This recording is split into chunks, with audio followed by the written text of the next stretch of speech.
लक्ष्य को पाने के लिए यदि हम तन मन और धन लगा देते हैं, लक्ष्य को पाने के लिए यदि हम तन मन और धन लगा देते हैं, सच कहता हूँ मेरे दोस्तों, कुंडली के सितारे भी आपकी जगह बदल देते हैं। मैं विज्ञानंद टीचिंग ऑफ एजुकेशन में आपका स्वागत है। आज आप जानेंगे बीएड फर्स्ट ईयर से संबंधित जनतंत्र के बारे में। तो मेरे प्यारे दोस्तों, जनतंत्र या लोकतंत्र दोनों एक ही होता है, दोनों में आप कन्फ्यूजन नहीं होंगे। तो आप जानेंगे इसमें जनतंत्र क्या है, लोकतंत्र क्या है ना। आज इसके बारे में आप जानेंगे। साथ ही साथ इसमें जानेंगे लोकतंत्र की परिभाषा क्या है, लोकतंत्र की अर्थ एवं लोकतंत्र की विशेषता के बारे में भी जानेंगे। तो ये हम एक एक करके देखते हैं। यदि आप मेरे चैनल पर नए हैं तो वो चैनल को सब्सक्राइब ज़रूर करें, जिससे कि नोटिफिकेशन आप तक पहुंच सके। सबसे पहले आप जानते हैं लोकतंत्र का अर्थ। लोकतंत्र का अर्थ क्या होता है, आप इसको देखेंगे। लोकतंत्र को इंग्लिश में क्या बोलते हैं, डेमोक्रेसी।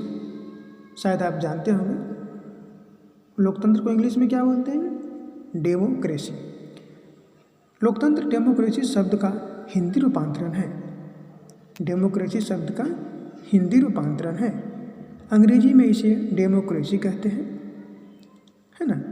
लोकतंत्र या जनतंत्र दोनों सेम ही होता है, ठीक है। डेमोक्रेसी शब्द की उत्पत्ति दो ग्रीक शब्दों से मिलकर बना है। जो लोकतंत्र की उत्पत्ति हुई है, डेमोक्रेसी शब्द की उत्पत्ति हुई है, और दो ग्रीक शब्दों से मिलकर बना हुआ है। एक हुआ डोमोस एवं क्रेसी। डोमोस का अर्थ होता है जनता। जो डोमोस का अर्थ होता है क्या है, जनता, एवं क्रेसी का अर्थ है शासन।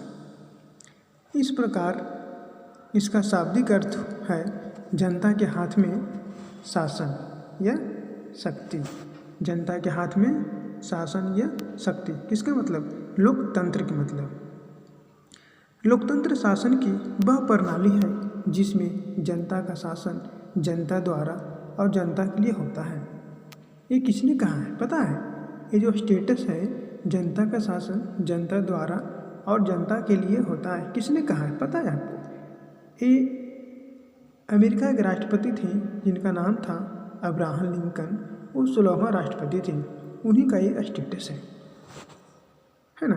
तो शायद आप लोकतंत्र के बारे में समझ गए होंगे। लोकतंत्र का मतलब होता है कि जनता की शक्ति। और चलिए आगे हम देखते हैं। जनतंत्र को गणतंत्र भी कहते हैं। क्या, जनतंत्र को लोकतंत्र और गणतंत्र के नाम से भी जानते हैं, है ना। यदि आपको एग्जाम में जनतंत्र के बारे में पूछे, लोकतंत्र के बारे में पूछे या गणतंत्र के बारे में पूछे, आप कन्फ्यूज नहीं होगा, आप इसे लिख डालेंगे, ठीक है ना। तो जनतंत्र को, लोकतंत्र को, जनतंत्र को गणतंत्र भी कहते हैं, है ना। गण का अर्थ होता है झुंड या समूह।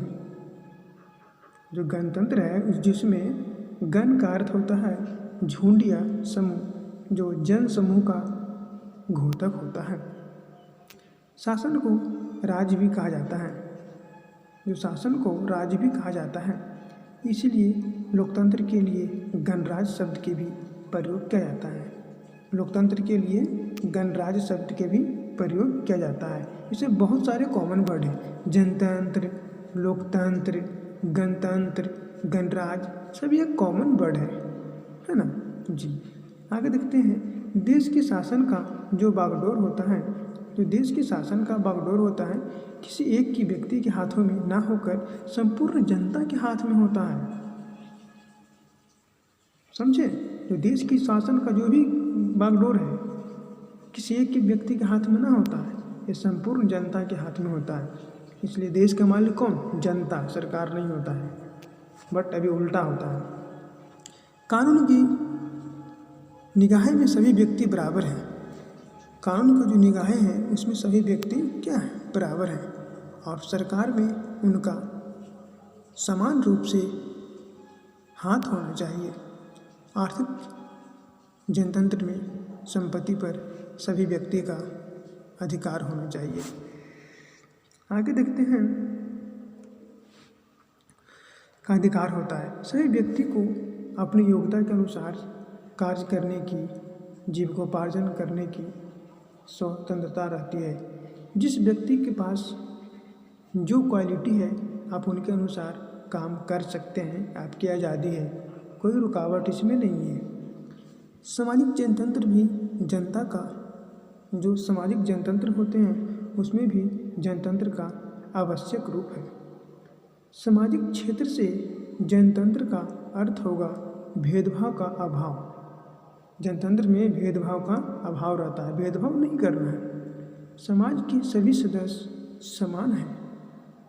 व्यक्ति को अपनी योग्यता के अनुसार अपने व्यक्तित्व का जो चरम विकास करने का पूर्ण अधिकार है। जिसके पास, जिस व्यक्ति के पास जो योग्यता है, क्वालिटी है, गुण है, वो अपनी इच्छा अनुसार उसके लायक अपना काम कर सकते हैं। आपको कोई रुकावट नहीं है ना जी। तो अब ध्यान से देखते रहिएगा जी। आगे बढ़ते हैं। अब हम जान लेते हैं जनतंत्र का परिभाषा। जनतंत्र तो जान लिए कि जनतंत्र को इंग्लिश में डेमोक्रेसी कहते हैं, जो दो शब्दों से मिलकर बना है, डेमोस एंड क्रेसी, है ना। तो अब जानते हैं जनतंत्र का परिभाषा। क्या है परिभाषा? सबसे पहले अरस्तु ने क्या क्या है इसके बारे में जानेंगे। अरस्तु का कहना है जनतंत्र जनता की सरकार है। जो जनतंत्र होता है जनता की सरकार है ना। सीले के अनुसार देखते हैं यहाँ पे, प्रजातंत्र वह शासन है जिसमें प्रत्येक व्यक्ति का एक भाग होता है। मतलब जनतंत्र वह शासन है जिसमें प्रत्येक व्यक्ति का एक क्या होता है, एक भाग होता है। हॉल के अनुसार प्रजातंत्र राजनीतिक संगठन का वह रूप है जिसमें जनमत का नियंत्रण होता है, जिसमें जनमत का नियंत्रण होता है। ठीक है, आगे देखते हैं। अब देखते हैं कि इसकी विशेषता क्या है। लोकतंत्र की विशेषता के बारे में चर्चा करते हैं। पहला है प्रतिनिधित्व का आधार लौकिक। जानते हैं क्या होता है? लोकतंत्र में जनता का प्रतिनिधित्व होता है। जो लोकतंत्र है उसमें जनता का प्रतिनिधित्व होता है। इसमें प्रतिनिधित्व का आधार देवी ना होकर लौकिक होता है। देवी ना होकर लौकिक होता है ना। सेकंड पार्ट में है सार्वजनिक हितों का संरक्षक। जो सार्वजनिक लोग हैं उनके हितों का संरक्षण करना, बचाव करना लोकतंत्र की विशेषता है। शासन की अन्य प्रणालियों की अपेक्षा लोकतंत्र जनता के सार्वजनिक हितों का संरक्षण करता है, उसकी देख रखाव करती है, उसकी बचाव करता है। इस शासन व्यवस्था में जनता स्वयं अपने हितों को अपनी सरकार के संरक्षण में दे देती है और सरकार उनकी रक्षा करती है ना जी। अगला पॉइंट है लोगों को राजनीतिक शिक्षा मिलती है। लोगों को राजनीतिक शिक्षा मिलती है किससे? जनतंत्र से। लोकतांत्रिक प्रणाली में चुनाव होते हैं, आप लोग वोट देते होंगे, है ना। चुनाव होता है जिससे कोई, अगर गांव की बात करें तो मुखिया, सरपंच, वार्ड सदस्य बनता है ना। इसी प्रकार से अगर राज्य की बात करें तो मुख्यमंत्री बनते हैं, विधायक, ये सब, ठीक है। तो लोकतांत्रिक प्रणाली में चुनाव होते हैं। इन चुनावों को जीतने के लिए विभिन्न राजनीतिक दल चुनाव आंदोलन चलाते हैं, बिल्कुल अपनी अपनी पार्टी का प्रचार प्रसार करते हैं, है ना जी। और अपने दल की नीतियों को घोषित करते हैं कि मेरा ये दल हुआ, मतलब अपना अपना जो पार्टी होता है, बीजेपी, कांग्रेस, जो भी हो, इस तरह का उनके नेता शासन की प्रशंसा या आलोचना करते हैं। उनके जो नेता होते हैं शासन की प्रशंसा करते हैं। जनता अपने प्रतिनिधि चुनती है। जनता किसको चुनना है वो जनता तय करेगी, है ना। और शासन में प्रत्यक्ष या अप्रत्यक्ष रूप से हिस्सा लेते हैं। कोई खुल के ओपनली बोलता है कि मैं उसे वोट दूंगा, और कोई अप्रत्यक्ष रूप से वोट डालता है ना। इन सभी गतिविधियों के माध्यम से जनता को राजनीतिक शिक्षा मिलती है। आगे देखेंगे उत्तरदायित्व की भावना। चौथा पॉइंट में है उत्तरदायित्व की भावना। लोकतंत्र में सरकार जनता के प्रति उत्तरदायी होती है। सरकार को जनता के हितों की सुरक्षा और उसकी उन्नति संबंधी अपने कर्तव्य का पालन अवश्य रूप से करना होता है। सरकार को जनता की पालन अवश्य रूप से करना होता है। यदि वह ऐसा नहीं करती है तो उसे जनता द्वारा अपदस्थ किया जा सकता है। यदि सरकार जनता की बात नहीं मानती है तो उसे क्या, अगले बार जब चुनाव में खड़े होंगे तो कोई उसे वोट नहीं डालेगा। अब वोट नहीं डालेगी तो सरकार उसकी गिर जाएगी, है ना। इसलिए सरकार जनता पर ध्यान देती है, जनता के कामों को करती है। अगला पॉइंट देखते हैं भ्रातृ की भावना। ये भ्रातृ की भावना क्या होती है, आइए समझते हैं। सामाजिक समानता और राजनीतिक समानता लोकतांत्रिक प्रणाली, लोकतंत्र मतलब जनता की लोकतांत्रिक प्रणाली की अनिवार्य विशेषताएं हैं। ऐसी शासन प्रणाली में धर्म, जाति, रंग आदि के आधार पर कोई भेदभाव नहीं किया जाता है। जो भ्रातृ की भावना है उसमें धर्म, जाति, रंग के आधार पर भेदभाव नहीं किया जाता है। कानून के सामने सब लोग समान होते हैं। बिल्कुल, कानून नहीं मानता है कि आप कौन से कास्ट से बिलोंग करते हैं। उनके लिए सभी कास्ट समान होते हैं, सभी धर्म के लोग समान होते हैं और सभी को कानून की समान सुरक्षा प्राप्त होती है। ऐसी स्थिति में लोगों को अंदर भ्रातृ भावना की विकास होना बिल्कुल स्वाभाविक है, बिल्कुल स्वाभाविक है। आगे देखते हैं लिखित संविधान। बिल्कुल, हमारे जो इंडिया कॉन्स्टिट्यूशन है वो क्या है, लिखित संविधान है ना। आप जानते होंगे, क्योंकि अगर बात करते हैं सबसे बड़ा अगर लिखित संविधान है तो क्या है, मेरे इंडिया का, भारत का। लोकतंत्र की एक विशेषता यह है कि राज्य का संविधान लिखित होना चाहिए। जो राज्य का संविधान है क्या होना चाहिए, लिखित होना चाहिए।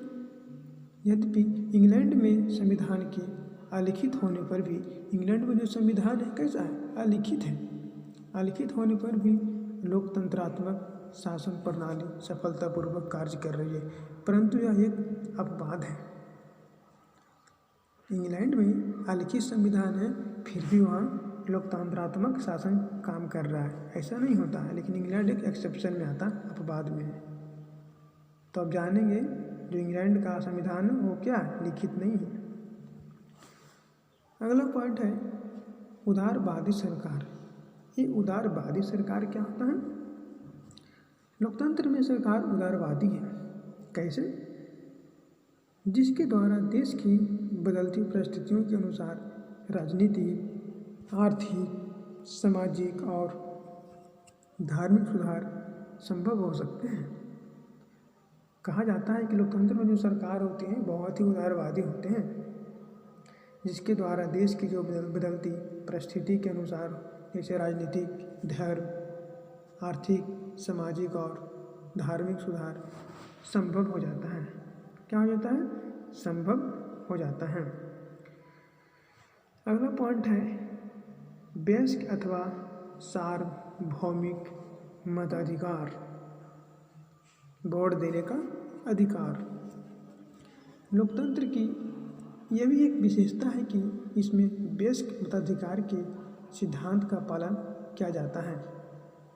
आपको पता है अभी इंडिया में 18 वर्ष के आयु के जो बच्चे हैं जिनका वोटर कार्ड है, जो भी कुछ भी हो, जिनका वोटर लिस्ट में नाम है, वो वोट देने के लिए वो वोट दे सकते हैं। ठीक है, तो इसमें वयस्क मताधिकार के सिद्धांत का पालन किया जाता है। वयस्क मताधिकार का अभिप्राय यह है कि राज्य में सभी व्यक्ति को एक निश्चित आयु प्राप्त होने पर स्वतः ही मत देने का अधिकार प्राप्त हो। जैसे बालक की एज 18 वर्ष होती है, ठीक है ना, उसके बाद क्या वो वोट देने के लायक हो जाते हैं, वोट देने का अधिकार उनको मिल जाता है और एक वोट दे सकते हैं और अपने प्रतिनिधि को चुन सकते हैं। तो मैं उम्मीद करता हूँ कि आपको यह टॉपिक समझ में आ गया होगा। प्लीज़ चैनल को मेरे सब्सक्राइब जरूर करें। जय हिंद, जय भारत।